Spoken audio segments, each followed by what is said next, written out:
Good morning. आज हम गांधी जी के सत्य और अहिंसा संबंधी विचारों का अध्ययन करेंगे।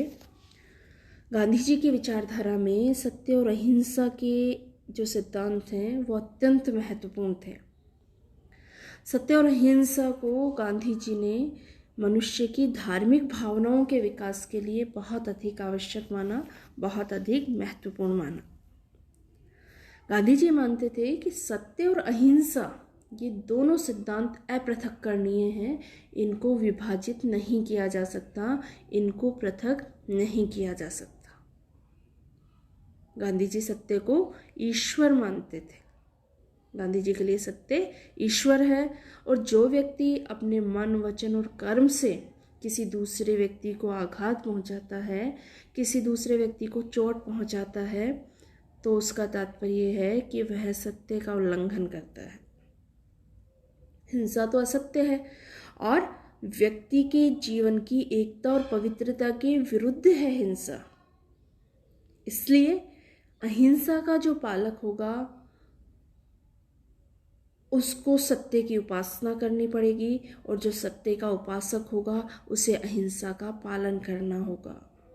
अहिंसा का पालन करना सत्य की उपासना करने वाले, सत्य का समर्थन करने वाले व्यक्ति का सबसे बड़ा कर्तव्य है, ऐसा गांधी जी का मानना है।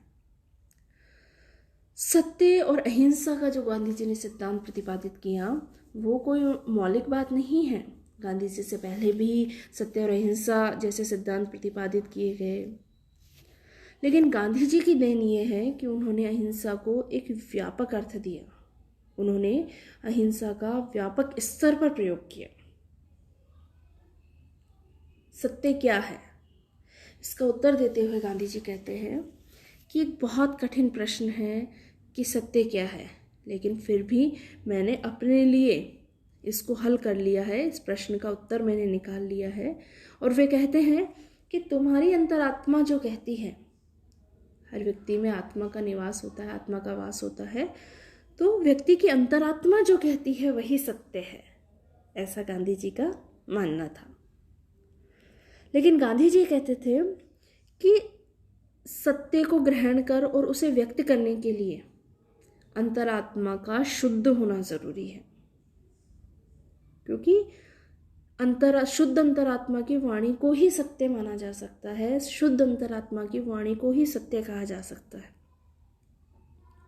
तो अंतरात्मा का शुद्ध होना जरूरी है और अंतरात्मा की शुद्धि के लिए साधना जरूरी है, और साधना के लिए जीवन में सत्य, अहिंसा, अस्तेय, ब्रह्मचर्य और अपरिग्रह को अपनाना जरूरी है।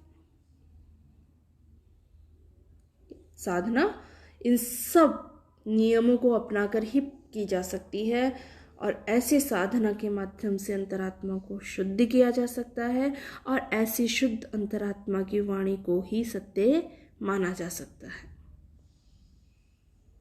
व्यवहारिक दृष्टि से गांधी जी ने कहा था कि देहधारियों के लिए, मनुष्य के लिए पूर्ण सत्य की प्राप्ति संभव नहीं है, क्योंकि मानव आत्मशुद्धि के जो ये साधन है, सत्य, अहिंसा, अस्तेय, ब्रह्मचर्य, अपरिग्रह, इन साधनों को पूर्ण रूप से नहीं अपना सकता।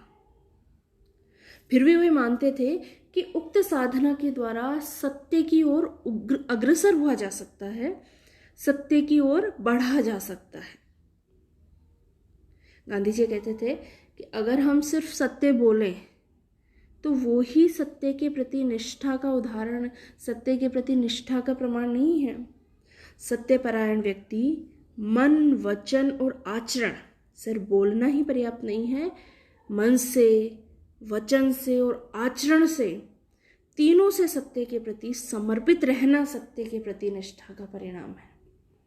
हम बोले भी सत्य, हमारा आचरण में भी सत्यता झलके, हमारे मन में भी सत्यता का वास हो, वह सत्य के प्रति निष्ठा का प्रमाण है, न कि सिर्फ सत्य बोलना।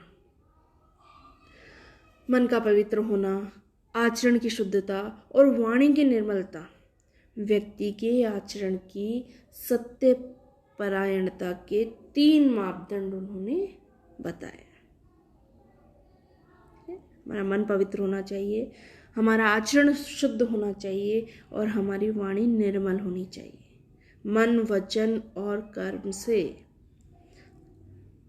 वाणी से हम किसी भी व्यक्ति को किसी भी प्रकार की कोई तकलीफ ना दें, कोई आघात ना पहुंचाएं, ये हमारा आचरण होना चाहिए। गांधी जी ने ये कहा कि सत्यपरायणता में पूर्वाग्रहों और दुराग्रहों के लिए कोई स्थान नहीं होता। सत्य के प्रति निष्ठावान व्यक्ति अपने दृष्टिकोण की अपूर्णता को स्वीकार करता है और जब कभी अनुभव करता है कि उसका पक्ष सत्य नहीं है, तब विनम्रता के साथ अपनी गलती को स्वीकार करने का साहस भी उसमें होता है। ऐसा नहीं है कि वो अपने आप को सत्यनिष्ठ मानकर अपनी बात पर ही अड़ग रहे और ये कहे कि मैं जो कह रहा हूँ वही सत्य है। नहीं, ऐसा पूर्वाग्रह सत्य में कोई स्थान नहीं रखता है। और जो व्यक्ति वास्तव में सत्य के प्रति निष्ठावान होगा, सत्य का उपासक होगा, वह अपने दृष्टिकोण की अपूर्णता को स्वीकार करने में सक्षम होगा और जब कभी उसे लगेगा कि उसका पक्ष सही नहीं है तो विनम्रता के साथ वह अपनी गलती को भी स्वीकार करेगा। ऐसा साहस एक सत्यनिष्ठ व्यक्ति में होना चाहिए, ऐसी भावना एक सत्यनिष्ठ व्यक्ति में होनी चाहिए, ऐसा गांधी जी का मानना था।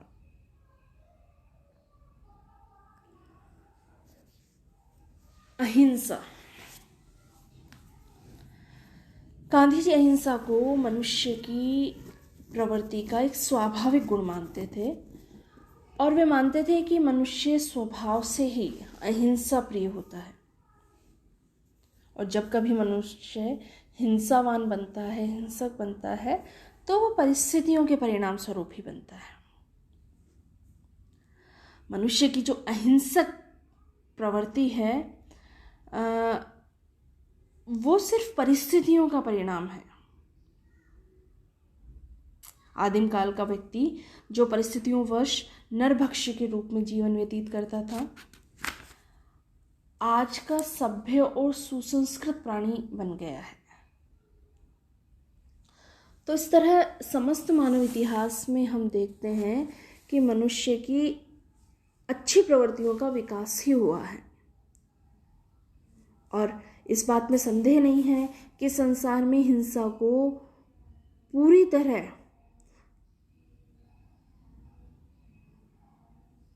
अनस्तित्व किया जा सकता है।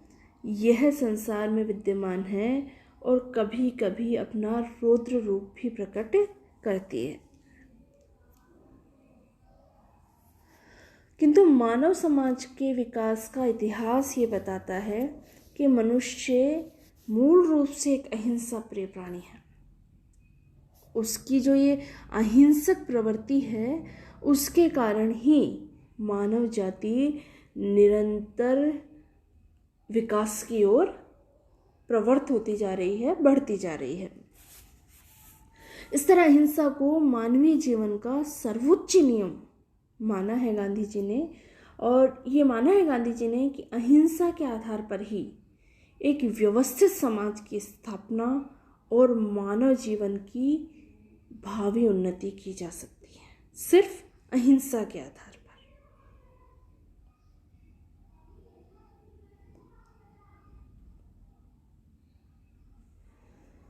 अहिंसा मानव जीवन की महानतम शक्ति है। गांधी जी मानते थे कि मनुष्य जाति की सबसे महानतम शक्ति जो है वो अहिंसा है और गांधी जी अहिंसा को विश्व के विनाशकारी शस्त्रों के संपूर्ण योग की तुलना में भी ज़्यादा शक्तिशाली और ज़्यादा प्रभावकारी मानते थे। अर्थात विश्व में जो ये विनाशकारी अस्त्र शस्त्रों का विकास हुआ है, उनका सबका योग एक तरफ और अहिंसा एक तरफ करके अगर देखी जाए तो भी अहिंसा उनसे ज़्यादा अधिक शक्तिशाली और ज़्यादा प्रभावकारी होगी, ऐसा गांधी जी का मानना था।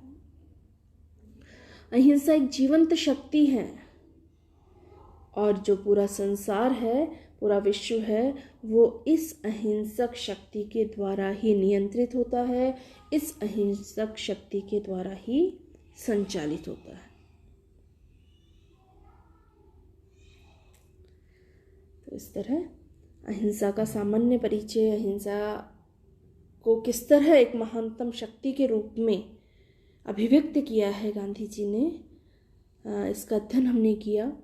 अहिंसा के कौन से रूप हैं, अहिंसा का क्या मूल धारणाएं अहिंसा के संबंध में गांधी जी ने अभिव्यक्त की है, इन सब का अध्ययन हम अपने नेक्स्ट वीडियो के माध्यम से करेंगे। धन्यवाद।